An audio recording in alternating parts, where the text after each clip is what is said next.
Reducing an image size without losing its quality. Is there a best way in Photoshop to reduce the image size without losing its quality?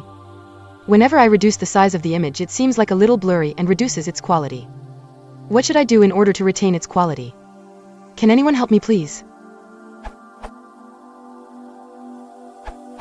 You cannot avoid losing quality when reducing the size of an image. One can hope only to mitigate the quality loss.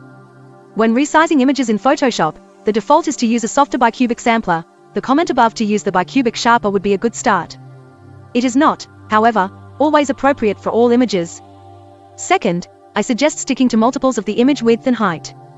For example, if your original image is 1000 x 1000, you should get very acceptable results at 250 by 250, 500 by 500, 750 by 750.